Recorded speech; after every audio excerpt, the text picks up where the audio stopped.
I am taking over. Yay! Some familiar faces, eh? Some faces that I'm going to become familiar with. So I'm gonna be the instructor for the class. I see that you have the syllabus. You guys have the syllabus. So that's not the syllabus anymore.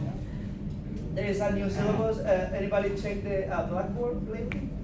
I'm on it right now. You're on it, so you should be able to get is this the new syllabus there? I put it like about a week ago. It's not there? It's loading, one moment. Okay, yeah. So the new syllabus should be online, on Blackboard obviously, under syllabus. But I'm gonna give you like a little preview of what it looks like here on my screen. I meant to actually print some out for you guys, this and that, parking Wednesday, not familiar with the whole thing. And so here we are. But I'm gonna show it to you.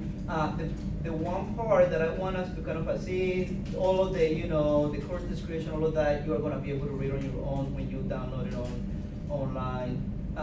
What's the book you were requested before today? That one. Yeah. That one. What is it called? Law for Recreation and Sports Managers. What edition is that one? 7th edition, all right. Yep, that's the same one I have. Let's see. So here's what I want us to kind of focus our attention to. I don't know what your other class looks like. Do the assignments look any similar to what I have there?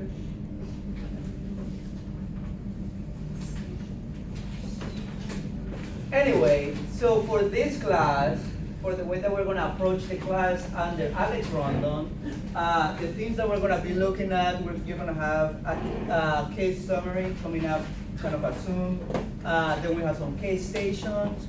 You're going to be doing current issues debate, in-class assignments, very big in this class, the midterm, the final, and then the big project is going to be a risk management project. That's towards the end of the semester, obviously. And so that's how we are going to earn our grade in this class.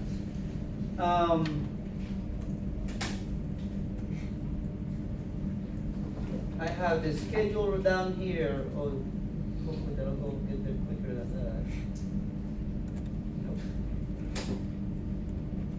that. Of when things are gonna happen.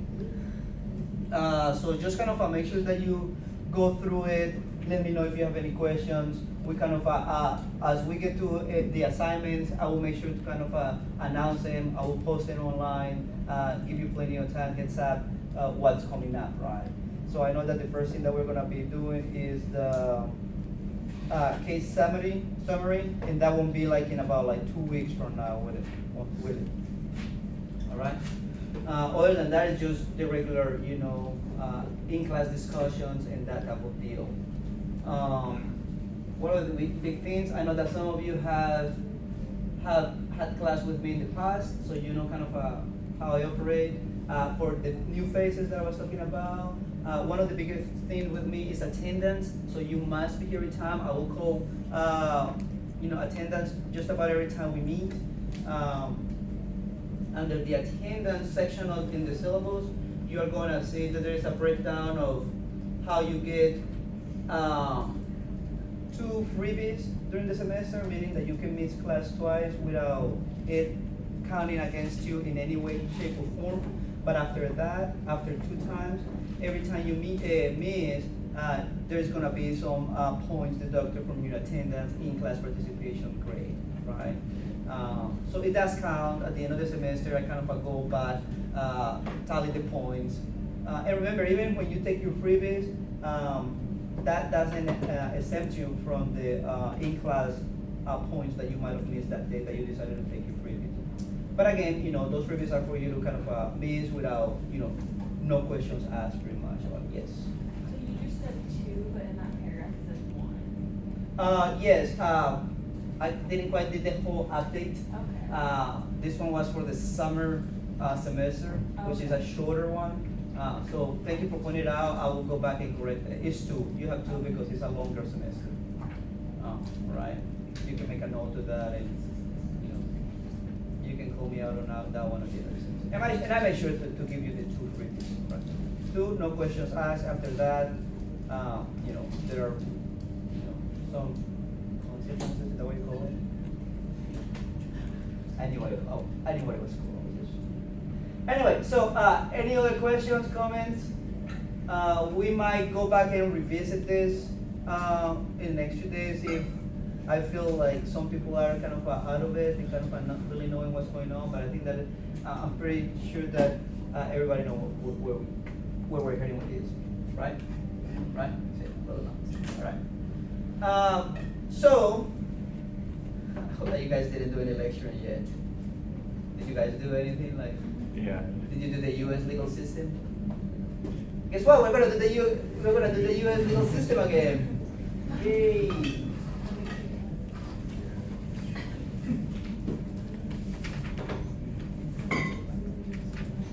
So it is gonna be really fun and a nice conversation. Before we actually do move, I do wanna know if anybody has any questions or comments, concerns about where we're heading. Yes, Will these PowerPoints be on Blackboard? they won't. Okay. I usually don't post them on Blackboard. Pretty straightforward. What we talk about is what you're gonna find on the test. So just a good, you know, solid note taking should suffice, right? Does anybody feel like they absolutely have to have the PowerPoint? You do feel like you have to? If you do, if you send me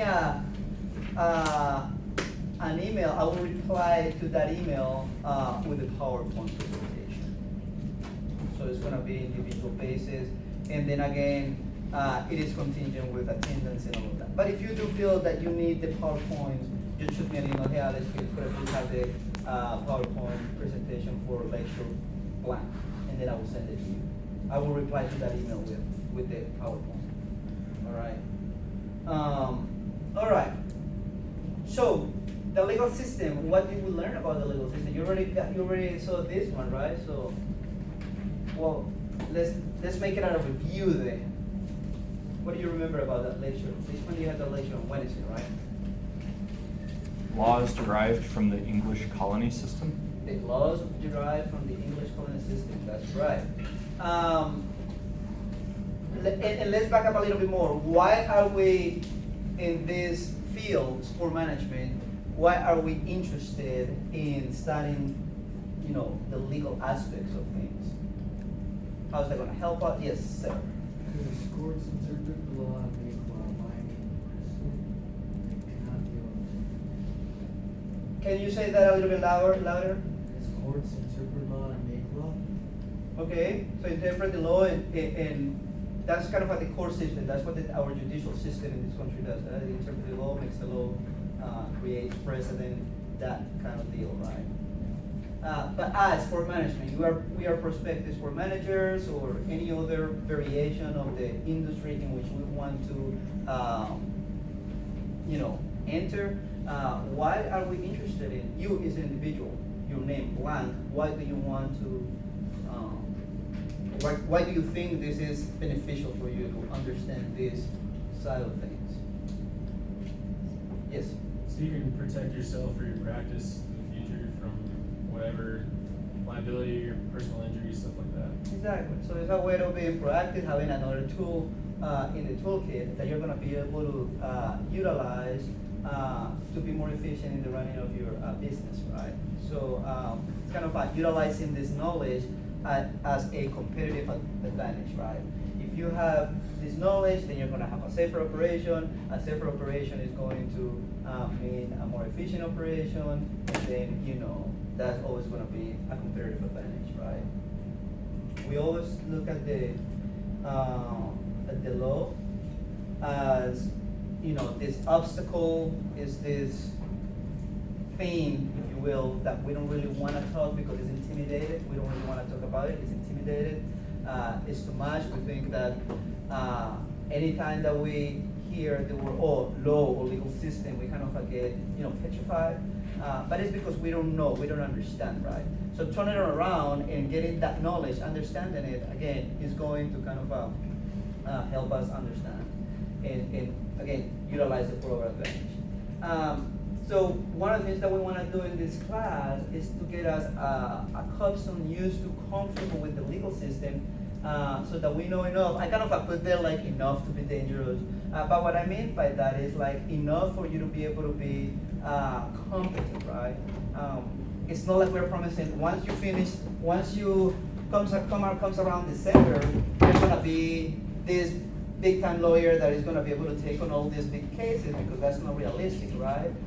But the hope and the objective is that you're going to understand enough so that when you go and consult with your legal advisors, that you're gonna be able to understand the language, right? It's not gonna be like somebody speaking to you in a foreign language when you have these conversations with these, legal advisors that your corporations might have, your legal team.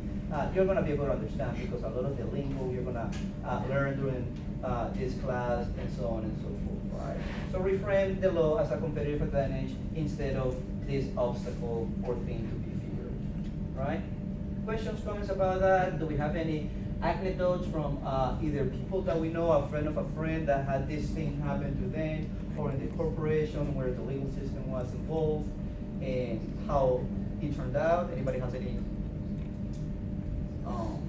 stories from the crypt? Is that what you call it? Crypt? No? Oh yeah, yes sir. What's your name again? My name is David. David? Yeah. Alright, David, go, take it from the top. It's not really sports related, but it's employment related. So Mhm. I had to go file a complaint with the EEOC. Mm-hmm. And then they did their investigation and then issued me my letter. So then I had to take the letter and file a case in district court. Alright. But they didn't want to go past that, They settle, they usually do settle. EOC, Equal Employment. Opportunity. Mhm. Alright, yeah.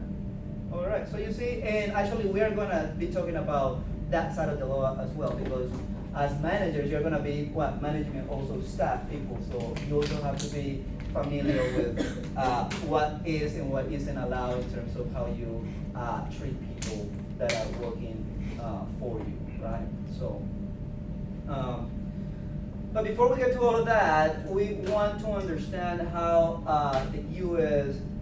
Government structure works, right? That's kind of where a lot of our laws are derived and that type of thing, right? So let's start by acknowledging that we have this division of labor in which our government, the structure of the government is such that we have three different branches of it, right? So we have the legislative branch, we have the judicial branch, and then we have the executive branch. Tell me what you know about these three branches. What do you know about it? Let's start by asking the question, why do we have this division of labor? Why do we have these three different branches operating the same government, if you will? To check each other's power. No single branch has the power of the other. Exactly. Exactly. So it's that notion of check and balances, right? So that, the name suggests, when one is trying to get out of line, trying to become too powerful, the other two are there for the purpose of actually balancing them, right? And checking them. This is not allowed, right? It doesn't work out like this, and kind of put a little bit of the brakes on what the other part of the government is trying to do, right? So first we have the legislative branch. What they do is that they create statutes. They also create and amend new laws, right? So that's kind of their function. They create new statutes and they create and amend new laws. And who are they? They are Congress, right? And Congress is divided into two chambers, if you will, which is the Senate and then the House of Representatives, right? And then in the Senate, we have how many members? So Congress has two chambers. We know that they are the legislative, two chambers. We have the Senate and then the House of Representatives. How many members are there in the Senate? So how many senators, if you will? Doesn't it vary by state? No, No? not in the Senate.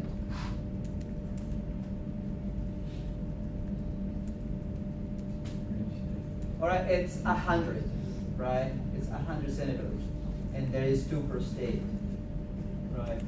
So it's 100 senators, 2 per state. What about the House of Representatives? How many voting members does the House of Representatives have? Say that out loud. No. I thought you were saying. I thought you were. Yes, you. I thought you were gonna give me the answer. How many of them do we have? House of Representatives. And that ones are the ones that are based on states, Oh, right? So it's 435. 435 members of the House of Representatives, voting members. Again, what's your name again? Ray. Which one? Ray. Ray? Okay, like Ray pointed out, these ones are the ones that are based on the state population, so that's why states that are bigger with more populations have more members in the House of Representatives than states with lower populations, right? So obviously California has a bunch of them, then Utah, Iowa don't have as many in comparison, right? Again, because of the population, like Texas, California, those states like that, Florida, they do have more than smaller states, Kansas, etc., right? South Dakota. All right, so again, they are there to make laws, to amend laws, and create statutes. Then we have the judicial branch, and what they do is that they interpret the Constitution, so as it was written. When a case comes down to them, what they do is that they try to interpret it and kind of figure out if a certain scenario fits what the Constitution meant for that type of scenario, right? So they kind of interpret the Constitution. This is what the founding father wrote about equality, let's put it that way. So they kind of try to figure out how that fits with the society at that time, right? They interpret our law and create cases, case law and common law. In other words, they kind of interpret certain laws, and by interpreting those laws, they create case law. And case law is pretty much figure out how a law, a written law fits into a certain case, and then that creates common law, which means pretty much creating precedent. So once they figure out, okay, this particular law in our books fits this case, that precedent has been created. So common law means that going forward in similar scenarios, that particular law is the one that is going to apply for that case. Does that make any sense? Yeah. The judicial system is divided into or consists of federal court and state courts, and we're gonna in a few slides we're gonna see how they kind of differ and how they are similar. So they are divided into those federal and state courts. We also have justices in the Supreme Court, which is the highest court of the land, the Supreme Court. How many justices are there in the Supreme Court? 7? No. 9. 9. 9. And so how do they go about hearing cases? How does that work? Well, let's backtrack a little bit. So there are 9 justices in the Supreme Court. How do they get to become justices of the Supreme Court? Huh? They're appointed. They're appointed. They're appointed by the president, and then they have to be confirmed by the Senate, right? So the president says, so and so, I want it to be my next candidate to be part of the Supreme Court, and then that person goes through a series of hearings in Congress and the Senate, and then a vote has to take place, and then the person gets confirmed or not confirmed. Usually they do get confirmed, but there's also other tactics in which members of Congress can actually delay the hearing of some appointee so that they can wait for the next president to appoint a justice, right? Anyway, so what was the question before that one?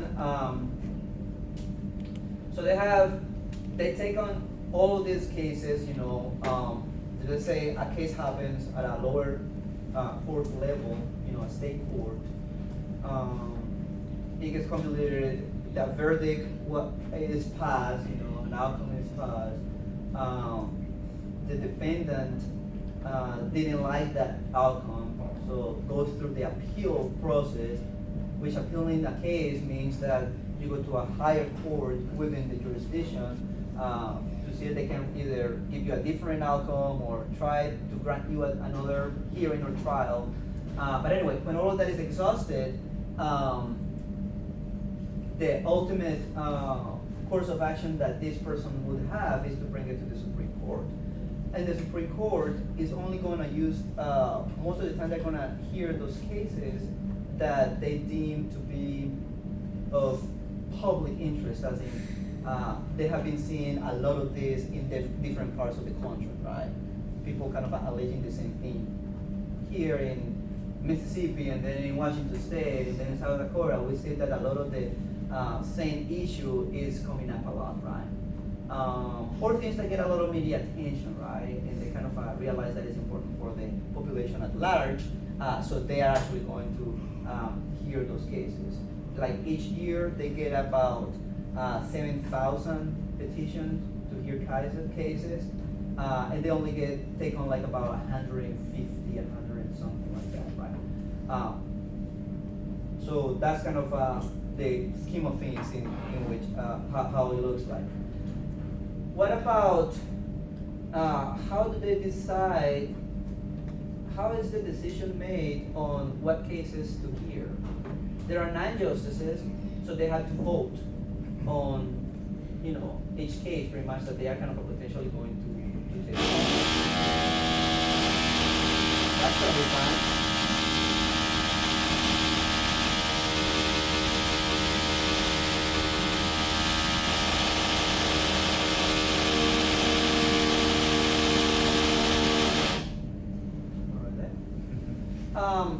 So 9 justices, here's a case in front of us. How do we decide where to take it or not? We vote. How many of us have to be in agreement to take on the case for us to actually take the case? And this is very interesting about the legal system. I'm just going to go ahead and tell you. It's 4. 4 out of them, 9 justices have to agree to take on a case for them to actually hear it. Interesting, right? And then once we hear the case, how many of us have to be in agreement that, to vote a certain way on this particular issue for it to be the final ruling? 5. So it's the majority. On the ruling, it's the majority. On whether or not to take the case, it's only 4. So it's kind of that's kind of one of the things that I find interesting about how that side of things work. I'm glad that the majority is on the part of the on the verdict, on the ruling, right? So majority for the ruling, 4 to actually just hear the case, right? All right, and then we have the next branch of the government, which is the executive branch. And what they get to do is that they create executive orders. One thing about executive orders, I know that we've probably have heard lately about all these executive orders that are being created. The president pretty much by executive order makes something into pretty much a law. And the reason why I'm using the air quotes is because a law, for it to be permanent and to be difficult to change, has to be created by the legislative branch, right? By Congress. Those are the laws that once they are created and that once approved that way, they are more difficult to change, to alter, to amend, right? When a president creates these executive orders, it becomes law and it stays for as long as that person is president, because the next president can just kind of do away with it. Also with a stroke of a pen, right? If the next president thinks that is something worth having, then just leave it alone and still it's a law.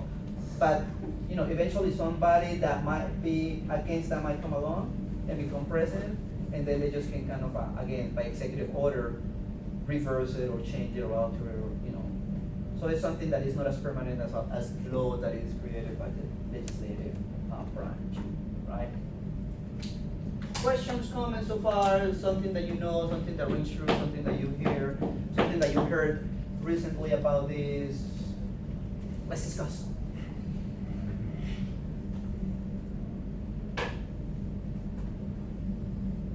Is it because it's Monday? All right. So how are new laws passed? How are new laws? This is not really grammatically correct, by the way. How are new laws passed? Too many R's there. Anyways, how are they passed? What do we know about that? We already know that it's the legislative branch of our government that passes laws.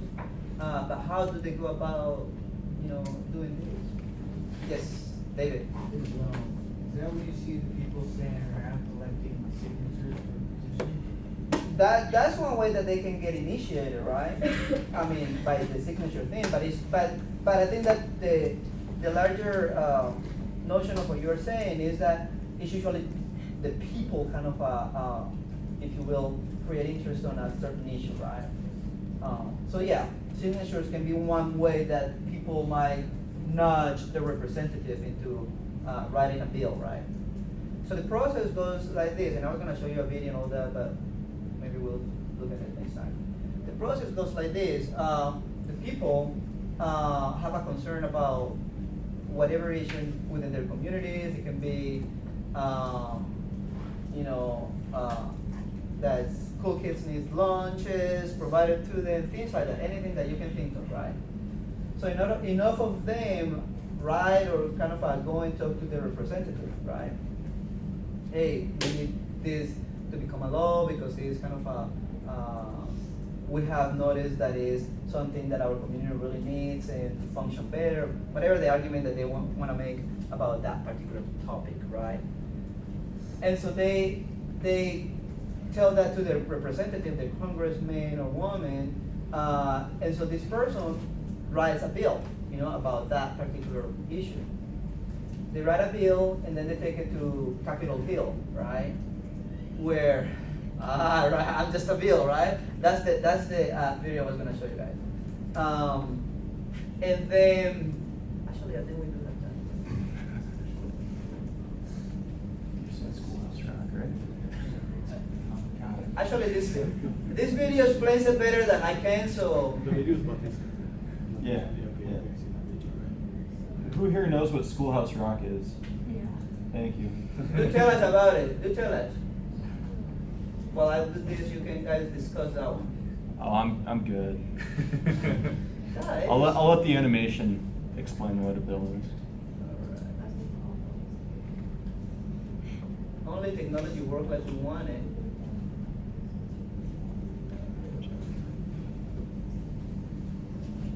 It's a cartoon that explains the legal process. Conjunction, junction, how words work. It's basically to make kids smart. Oh my gosh, We get it all if we know that. Yeah.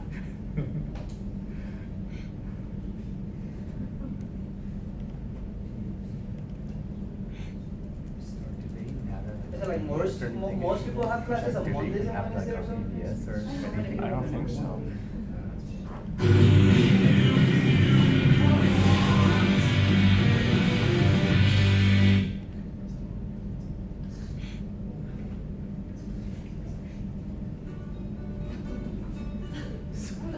You sure gotta find a lot of steps to get to this Capitol building here in Washington.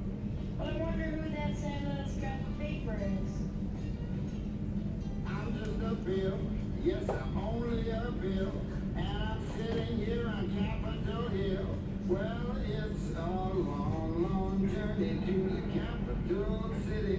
It's a long, long week while I'm sitting in committee, but I know I'll be a law someday. At least I hope and pray that I will. But today I am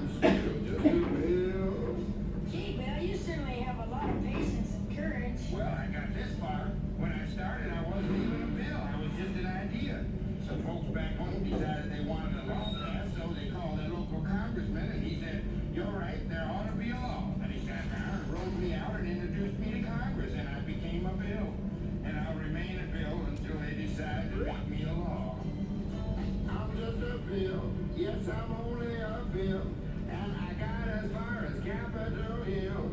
Well, now I'm stuck in committee and I'll sit here and wait while a few key congressmen discuss and debate whether they should let me be. Oh, I hope and pray that they will, but today I'm still just a bill.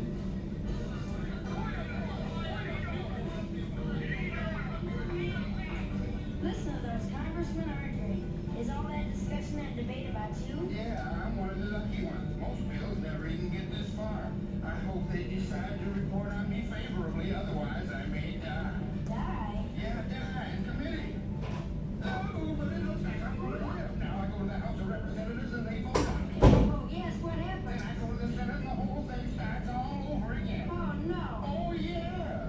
I'm just a bill. Yes, I'm only a bill. And if they vote for me on Capitol Hill, well, then I'm off to the White House where I'll wait in line with a lot of other bills for the president to sign. And if he signs me, then I'll be along.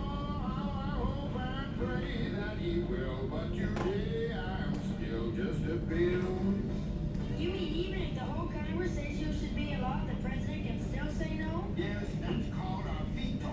If the president vetoes me, I have to go back to Congress and they vote on me again, and by that time it's over. By that time, it's very unlikely that you become a law. It's not easy to become a law, is it? No, but I hope and pray that I will. But today I'm still just a bill. Besides you, Bill, now you're a law. Oh, yeah.